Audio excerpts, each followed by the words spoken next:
अस्सलाम वालेकुम। गल्फ़ खबरें में आप तमाम लोगों को वेलकम करते हैं। उस ऐलान को सऊदी अरेबिया गवर्नमेंट की जानिब से जारी कर दिया गया है जिसका आप तमाम लोगों को बेसब्री से इंतज़ार था। सऊदी अरेबिया के अंदर मौजूद पाकिस्तानी सफ़ीर ने तमाम लेबर को, तमाम सऊदी अरेबिया के अंदर मौजूद वर्कर हज़रात जिनके पास पाकिस्तानी पासपोर्ट है, जिनके पास पाकिस्तानी ID कार्ड है, पाकिस्तानी हैं, सऊदी अरब में इकाम होल्डर अफराद हैं या फिर पाकिस्तान से सऊदी अरब का सफ़र करना चाहते हैं, उनके लिए बड़ी खुशखबरी सुनाई है। हज़ारों नए शोबों में लाखों मुआहदे होने जा रहे हैं पाकिस्तान और सऊदी अरेबिया के दरमियान। इस पर एक बड़ी खुशखबरी को शेयर किया गया, तो वीडियो की तफसीलात को जानने के लिए वीडियो को एंड तक देखें। और अगर इस चैनल पर आप फर्स्ट टाइम हैं तो लाजमी से चैनल को सब्सक्राइब करें, वीडियो को लाइक करें और अपने दोस्तों तक इसको ज़्यादा से ज़्यादा शेयर करें।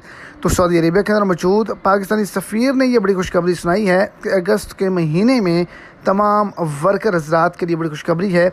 लाखों नए मुआहदे होने जा रहे हैं नए शोबों के अंदर, और जितने भी लोग हैं वो भी सऊदी अरेबिया का सफ़र कर सकेंगे। पाकिस्तानियों के लिए लाखों की तादाद में न्यू वर्क वीज़े भी जो हैं वो जारी किए जाएंगे।